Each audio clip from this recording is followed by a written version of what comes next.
जंगल में ठंडी का मौसम चल रहा था। मीनू चिड़िया मजबूत घोंसले बनाकर पक्षियों को बेचती थी और मीनू चिड़िया का कारोबार बहुत अच्छे से चल रहा था। मीनू चिड़िया तुम बहुत अच्छी हो। तुम्हारे बनाए हुए घर और घोंसले बहुत मजबूत होते हैं और तुम्हारे दाम भी एकदम मुनासिब हैं। हाँ, बुलबुल ठीक कह रही है। मीनू चिड़िया, तुम हम पक्षियों का बहुत ख्याल रखती हो और तुमने कितने सालों से घरों के दाम भी नहीं बढ़ाए। वो इसीलिए पक्षियों, क्योंकि मैं तुम सबको मुश्किल में नहीं डालना चाहती। मेरा घर तुम सब पक्षी आराम से खरीद लेते हो और मुझे मुनाफा भी अच्छा खासा हो जाता है। इसी जंगल में कालू कौवा भी रहता था। कालू कौवा काफी आलसी था और कोई काम काज नहीं करता था। रानी कौवी तो कालू कौवे से बहुत परेशान थी। कालू जी, आपने मुझे बहुत परेशान कर दिया है। मैंने अपने भाई को बुलाया है, अब वही आपको सबक सिखाएंगे। हाँ हाँ, बुला लो रानी, मैं तुम्हारे भाई से कोई नहीं डरता। बस उसी समय वहाँ पर रानी कौवी का भाई आ जाता है।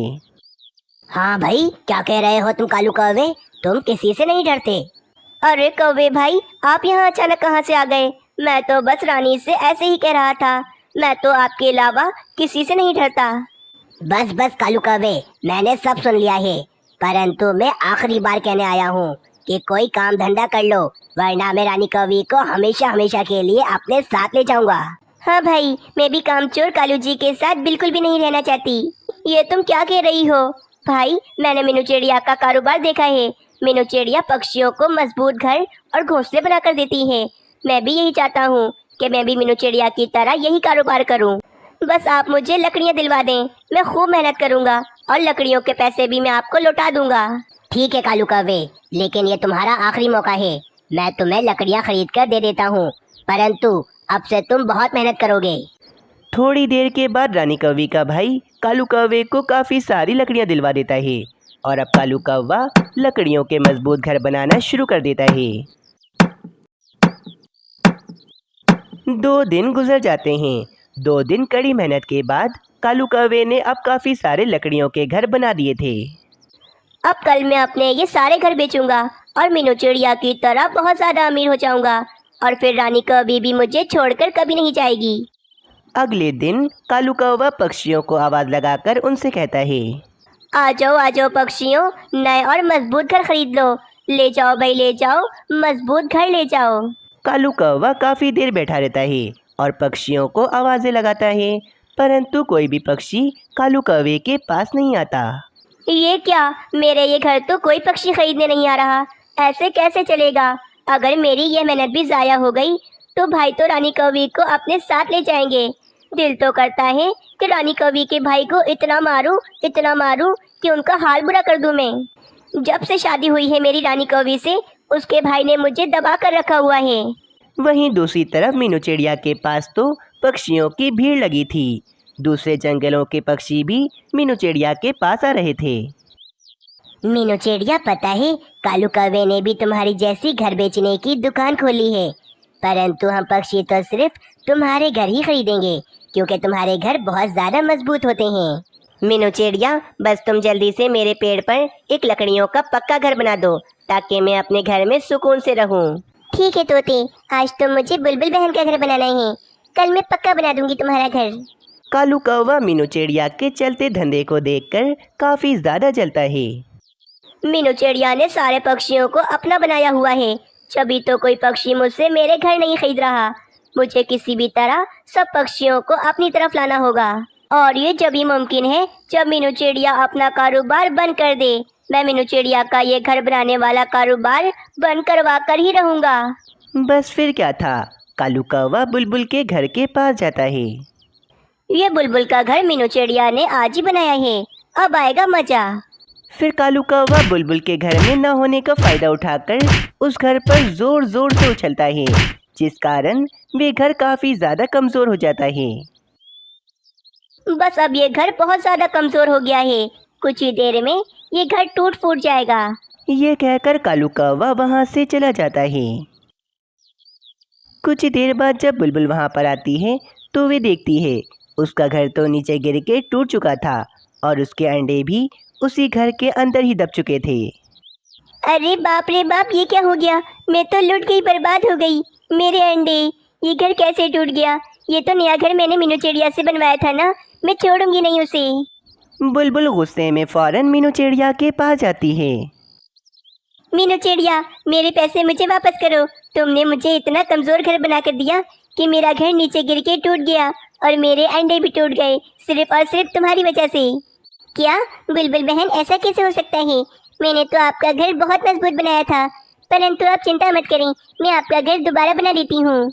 नहीं मीनू चिड़िया, अब मुझे तुम पर भरोसा नहीं रहा। मैं तुमसे कोई काम नहीं करवाऊंगी, बस तुम मेरे पैसे मुझे वापस करो। फिर मीनू चिड़िया बुलबुल के पैसे उसे वापस कर देती है। अगले दिन मीनू चिड़िया तोते का घर बनाकर जैसे ही जाती है, कालू कौवा उस घर को भी उछल उछल कर कमज़ोर कर देता है। तोता बड़ी खुशी खुशी अपने घर को देखने आता है और जैसे ही घर के अंदर जाता है तो वे घर भी टूट कर नीचे गिर जाता है और तोता काफ़ी ज़्यादा जख्मी हो जाता है। अरे मर गया रे, मेरी तो कमर ही टूट गई। अरे मीनू चिड़िया, मैं तुम्हें छोड़ूंगा नहीं। तुमने मेरा घर कितना कमजोर बनाया था कि इतनी जल्दी ही टूट गया मेरा घर। बस अब इसी तरह कालू कौवा एक एक करके मीनू चिड़िया के सारे ग्राहक खत्म कर देता है। आओ आओ पक्षियों, एक बार मुझसे मेरे घर तो खरीद कर देखो। मेरे घर बहुत मजबूत हैं। सारे पक्षी अब कालू कौवे के पास आते हैं और कालू कौवे के बनाए हुए लकड़ियों के घर खरीदने लगते हैं। मीनू चिड़िया का कारोबार तो अब बिल्कुल ही ख़त्म हो गया था, जिस कारण मीनू चिड़िया काफ़ी ज़्यादा परेशान थी। ये सब कुछ क्या हो गया? न जाने किसकी नज़र लग गई मेरे कारोबार पर। पहले तो मेरे घर कितने ज़्यादा मजबूत होते थे और न जाने अब मेरे बनाए हुए घर इतनी जल्दी ही क्यों टूट जाते हैं। थोड़ी देर के बाद मीनू चिड़िया जंगल के सारे पक्षियों को जमा करती है। अब क्यों बुलाया है तुमने हमें? मीनू चिड़िया, हम तुम्हारे घर बिल्कुल नहीं खरीदना चाहते। हाँ मीनू चिड़िया, जल्दी बताओ क्या बात है। हमारे पास इतना फालतू समय नहीं कि हम तुम्हारी फालतू बातें सुने। अरे अरे पक्षियों, मेरी बात तो सुनो। मुझे लगता है कि मेरे वे घर कोई जानबूझकर तोड़ रहा है, क्योंकि मेरे साथ ऐसा कभी नहीं हुआ। और मुझे तो कालू कौवे पर शक है, क्योंकि जब से कालू कौवे ने अपना घरों का कारोबार शुरू किया है, मेरे घर जभी से टूटने लगे हैं। जरूर इन सब के पीछे उस कालू कौवे का ही हाथ है। बस एक बार तुम सब मेरा साथ दो, भले मुझसे घर न बनवाओ। एक बार तोते, तुम मुझसे घर बनाने का नाटक करो, मैं छुप कर देखूंगी कि वे घर कैसे टूटा है आखिर। ठीक है मीनू चिड़िया, अगर तुम कहती हो तो मैं तुम्हारा साथ देने को तैयार हूँ। देखते हैं कि आखिर इसमें गलती किसकी है। बस फिर अगले दिन मीनू चिड़िया कालू कौवे को दिखाने के लिए एक पेड़ पर घर बना रही थी। अरे भाई, ये मीनू चिड़िया किस पक्षी का घर बना रही है? जिसका भी हो, मैं तो आज इस घर को तोड़ दूंगा।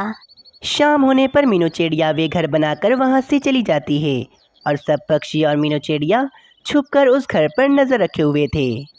बस मीनू चिड़िया के वहाँ से जाते ही कालू कौवा उस घर के पास आता है और उस घर पर ज़ोर ज़ोर से उछलने लगता है। सारे पक्षी ये देखकर कालू कौवे पर बहुत ज़्यादा गुस्सा होते हैं और सारे पक्षी फ़ौरन से कालू कौवे के पास जाते हैं। बेवकूफ़ कौवे, तुम्हें क्या लगा कि मैं बेवकूफ़ हूँ? तुम इस तरह कर करके अपना कारोबार चमका रहे हो, परंतु आज सब पक्षियों ने तुम्हें देख लिया है और आज हम पक्षी तुम्हें छोड़ेंगे नहीं। हाँ हाँ पक्षियों, आज इस कालू कौवे को छोड़ेंगे नहीं, इसे आज बहुत मारेंगे। चलो मारो इसे। बस सारे पक्षी अपना अपना गुस्सा कालू कौवे पर निकालने लगते हैं और इस तरह कालू कौवे को अपनी गलती की सज़ा मिल जाती है। एक जंगल में तेज बारिशें हो रही होती हैं। उसी समय एक पेड़ से एक चील का अंडा जमीन पर आकर गिर जाता है और वे पानी में बहकर आगे निकल जाता है। अगले दिन बारिशें भी रुक जाती हैं और वे अंडा पानी में बहते बहते एक पेड़ के पास आकर रुक जाता है। वहीं से एक सोनू चिड़िया भी गुजर रही होती है। सोनू चिड़िया की नज़र उसी अंडे पर पड़ती है तो सोनू चिड़िया फौरन उस बड़े से अंडे के पास आती है। अरे, ये अंडा किस पक्षी का है? ये अंडा तो काफी ही बड़ा है, शायद ये चील का है, परंतु ये कितना बड़ा है। क्यों ना मैं इसे अपना ही अंडा बना लूं।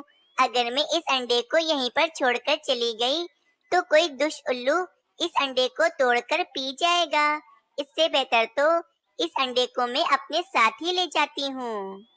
ये कहकर सोनू चिड़िया वे बड़ा सा अंडा अपने पंजों में पकड़कर अपने साथ ले जाती है। सोनू चिड़िया अपने 2 अंडों के साथ चील का बड़ा सा अंडा भी रख देती है। कुछ दिनों के बाद इन तीनों अंडों में से 3 बच्चे निकलते हैं। एक चिड़ा, दूसरी चिड़िया और तीसरा एक चील का बच्चा होता है। सोनू चिड़िया ने चिड़िया का नाम मीनू चिड़िया रखा था और चिड़े का नाम मानो चिड़ा रखा था, और तो और उस चील के बच्चे का नाम बबलू चील रखा था। अरे वाह भाई, मेरे तीनों ही बच्चे कितने ही सुंदर हैं। मेरे प्यारे बच्चों, तुम तीनों को बहुत भूख लग रही होगी। मैं तुम तीनों को अभी भोजन खिलाती हूँ। फिर सोनू चिड़िया भोजन लेने के लिए चली जाती है। अरे भाई सोनू चिड़िया, मैंने सुना है कि तुम एक चील के बच्चे को पाल रही हो। चीलें तो हमारी दुश्मन होती हैं। भला चील के बच्चे को पालकर तुम्हें क्या मिलेगा? वे बबलू चील बहुत मासूम है। मैं अब इसे अकेला नहीं छोड़ सकती हूँ। अब मैंने सोच लिया है कि मैं बबलू चील को पाल पोस कर बड़ा कर लूंगी। कुछ दिनों के बाद अब वे बच्चे थोड़े बड़े हो जाते हैं और अब उन तीनों को उड़ना भी आ जाता है। और अब यहीं सोनू चिड़िया की तबीयत भी काफी ज्यादा खराब रहती थी। एक दिन की बात है। एक दिन सोनू चिड़िया मीनू चिड़िया से कहती है, मेरी बेटी मीनू चिड़िया, मुझे तुम्हें एक बात बतानी है। वो जो तुम्हारा भाई बबलू है, वो मेरा बेटा नहीं बल्कि वे तो एक चील का बेटा है। मम्मा, आप ये क्या कह रही हो? आपने इतनी बड़ी बात बबलू चील से क्यों छुपाई है? वैसे भी बचपन से ही मुझे बबलू चील हमसे कुछ अलग लगता था। मीनू चिड़िया, तुम मानो चिड़े और बबलू चील से बड़ी हो, इसीलिए मैंने तुम्हें ये बात बता दी, क्योंकि मुझे लगता है कि अब मेरा आखिरी समय आने ही वाला है। मीनू चिड़िया, तुम बबलू चील को इसकी सच्चाई कभी भी मत बताना, वरना बबलू चील तुम्हें और मानो चिड़े को छोड़कर चला जाएगा। बस इतना कहते ही सोनू चिड़िया उसी समय मर जाती है। मीनू चिड़िया अपनी मम्मा की मौत पर काफी ज्यादा दुखी हो जाती है। मम्मा, मैं आपकी आखिरी ख्वाहिश जरूर पूरी करूंगी और बबलू चील को हमेशा हमारा भाई बनाकर रखूंगी।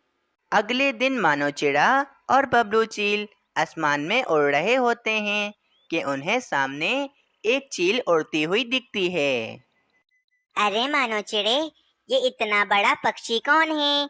इसको तो मैं पहली बार देख रहा हूँ। अरे बबलू, ये तो बहुत ताकतवर चील है जो बहुत ऊंचा उड़ सकती है, परंतु तुम बिल्कुल इस ताकतवर चील जैसे क्यों लग रहे हो? नहीं नहीं, मैं भला इस ताकतवर चील जैसा क्यों लगूंगा?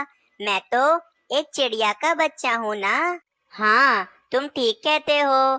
मैं कुछ ज्यादा ही सोच रहा हूँ, शायद मुझे इसी वजह से लग रहा है। रात हो जाती है। मीनू चिड़िया और मानो चिड़ा सो रहे होते हैं, परंतु वे बबलू चील अभी तक जाग रहा होता है। इस मानो चिड़े की बात मुझे बहुत परेशान कर रही है। मुझे तो समझ में नहीं आ रहा कि वे ताकतवर चील मुझ में क्यों मिल रही थी। कहीं वे मानो चिड़ा ठीक तो नहीं कह रहा था ना कि मैं वाकई एक चील में मिलता हूँ? परंतु ऐसा कैसे हो सकता है? मैं तो एक चिड़िया का बच्चा हूँ, परंतु मैंने तो आज तक अपने आप को कभी देखा ही नहीं है कि मैं कैसा दिखता हूँ। जब मैं छोटा था तो मेरी मम्मा ने मुझे बताया था कि मुझे अपने आप को कभी भी देखना हो तो मैं पानी के पास चला जाऊं। मैं अपने आप को आसानी से देख सकता हूँ।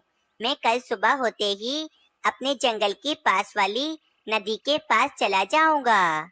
ये कहकर बबलू चील भी आराम से सो जाता है। अगली सुबह हो जाती है। बबलू चील फौरन एक तालाब के पास आ जाता है और इस तालाब के पानी में अपने आप को देखने लगता है और कहता है, अरे, उस मानो चिड़े की बात एकदम ठीक थी। मैं तो उस ताकतवर चील में ही मिल रहा हूँ। कहीं ऐसा तो नहीं कि मैं एक चील का ही बच्चा हूँ? हाँ, अब मैं समझ गया हूँ, इन सब पक्षियों ने मुझसे मेरी सच्चाई छुपाकर मुझे धोखा दिया है। मैं सच में एक चील का ही बच्चा हूँ। और फिर गुस्से में बबलू चील मीनू चिड़िया और मानो चिड़े के पास चला जाता है। मीनू चिड़िया, मानो चिड़े, तुम दोनों ने मुझे धोखा दिया है। इतने सालों से मुझसे मेरी सच्चाई छुपाकर रखी कि मैं एक चिड़िया का बच्चा नहीं बल्कि मैं एक चील का बच्चा हूँ। नहीं नहीं मेरे भाई, मेरी बात सुनो। अब मुझे कोई बात नहीं सुननी। मीनू चिड़िया, आज से तुम दोनों मेरे भाई बहन नहीं हो। मैं जा रहा हूँ, हमेशा हमेशा के लिए। फिर बबलू चील गुस्से में पहाड़ों की तरफ जहाँ चीलें रहती थीं वहाँ चला जाता है। और यहीं मीनू चिड़िया और मानो चिड़ा भी काफी ज्यादा उदास हो जाते हैं। चील आंटी, मैं इसी जंगल की चीलों में से किसी एक चील का बच्चा हूँ, परंतु मुझे जंगल के पक्षियों ने पाल पोस कर बड़ा कर दिया और वो कहते हैं कि मैं उनका बच्चा हूँ। लेकिन अब मैं जान चुका हूँ कि मैं एक चिड़िया का बच्चा नहीं बल्कि मैं एक चील का बच्चा हूँ। मेरी सच्चाई इतने सालों तक मुझसे छुपा कर रखी और मुझे धोखा दिया। अब मैं उन पक्षियों से अपना बदला लेना चाहता हूँ। अरे वाह, इसका मतलब तुम तो जानते होगे कि जंगल के पक्षियों के नन्हे नन्हे बच्चे कहाँ रहते हैं। मैं बस कुछ ही देर के बाद जंगल के पक्षियों पर हमला करने ही वाली हूँ।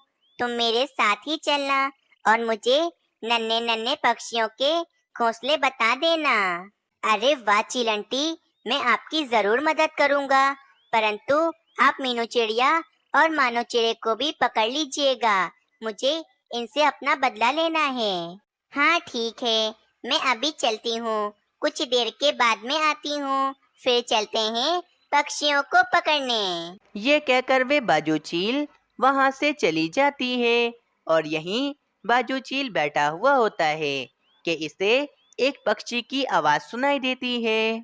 कोई मुझे बचाओ, कोई मुझे बचाओ, मुझे इस पिंजरे से आजाद करवाओ, कोई तो है, मेरी जान बचाओ। ये आवाज तो यहीं कहीं से आ रही है, चलो मैं देखता हूँ। ये कहकर वे बबलू चील इधर उधर देखने लगता है कि आवाज कहाँ से आ रही थी। बबलू चील इधर उधर ढूंढ ही रहा होता है कि बबलू चील को सामने ही एक कबूतर पिंजरे में कैद दिखता है। बबलू चील फौरन उस कबूतर के पास जाता है। अरे कबूतर अंकल, आपको पिंजरे में किसने कैद किया है? तुम तो बबलू चील हो ना? मैं तुम्हें अच्छी तरह से जानता हूँ। तुम्हारी चील मम्मा मेरी बहुत अच्छी दोस्त थी, परंतु उनकी तेज बारिश में मृत्यु हो गई थी और उनका अंडा पानी में बह गया था और फिर वे अंडा तुम्हारी दूसरी मम्मा सोनू चिड़िया ने उठा लिया था और इसे बिल्कुल अपने अंडों की तरह ही रखा था और फिर उस अंडे में से तुम निकले थे बबलू चील। सोनू चिड़िया ने तुम्हें अपने बच्चों की तरह ही पाला था। लेकिन बबलू चील, तुम यहाँ पर क्या कर रहे हो? तुम्हें तो मानो चिड़े और मीनू चिड़िया के साथ होना चाहिए था ना। फिर बबलू चील कबूतर को सारी बात बताता है कि बबलू चील मीनू चिड़िया और मानो चिड़े से अपना बदला लेना चाहता है। अरे दुष्ट कहीं, आज तुम उसी सोनू चिड़िया के बच्चों की जान लेने के पीछे पड़े हो, जिस सोनू चिड़िया ने तुम्हें पाल पोस कर इतना बड़ा कर दिया है। मैंने तो सोनू चिड़िया से पहले ही कह दिया था कि चीलें हमारी दुश्मन होती हैं। चीलों के बच्चों को पालना बहुत बुरी बात है, लेकिन सोनू चिड़िया ने मेरी बात ना मानी और तुम्हें पाल पोस कर इतना बड़ा कर दिया। कबूतर की बात सुनकर बबलू चील काफी ज्यादा उदास हो जाता है और उसके समझ में आ जाती है कि वे मीनू चिड़िया और मानो चिड़े के साथ बिल्कुल गलत कर रहा था। बबलू चील, मुझे तो इन दुष्ट चीलों ने कैद किया हुआ है और आज शाम को ये चीलें मुझे मारकर खाने वाली हैं। तुम मुझे यहाँ से आजाद करवा दो। कबूतर अंकल, आपने तो मुझे मेरी सारी सच्चाई बताई है और आप तो मेरी मम्मा के दोस्त भी हैं, आपकी मदद करना तो मेरा फर्ज बनता है। और फिर बबलू चील उस कबूतर को आजाद करवा के अपने जंगल की तरफ ले जाता है। बबलू चील फौरन मीनू चिड़िया के पास आता है और मीनू चिड़िया से कहता है, मीनू चिड़िया जल्दी करो, इस जंगल में चीलें हमला करने वाली हैं। तुम सभी पक्षियों को लेकर इस जंगल से दूर चली जाओ। बबलू चील की बात सुनकर मीनू चिड़िया जल्दी जल्दी सभी पक्षियों को जमा करके जंगल से दूर ले जाती है। कुछ ही देर के बाद बाजू चील जंगल पर हमला करने के लिए आ जाती है। चील के बच्चे, ये जंगल के सारे पक्षी कहाँ चले गए? यहाँ पर तो कोई भी पक्षी दिखाई नहीं दे रहा है। चील आंटी, शायद जंगल के पक्षियों को किसी ने पहले से ही खबर कर दी होगी कि जंगल पर हमला होने वाला है, इसीलिए सब पक्षी जंगल छोड़कर भाग गए हैं। ये बात सुनकर बाजू चील गुस्सा होकर वापस पहाड़ों की तरफ चली जाती है। कुछ ही देर के बाद सारे पक्षी वापस अपने जंगल में आ जाते हैं। मेरी बहन मीनू चिड़िया, मेरे भाई मानो चिड़े, मुझे माफ कर दो, परंतु अब हम हमेशा साथ रहेंगे। इस कहानी से हमें ये सीख मिलती है कि हमें कभी भी किसी का एहसान नहीं भूलना चाहिए।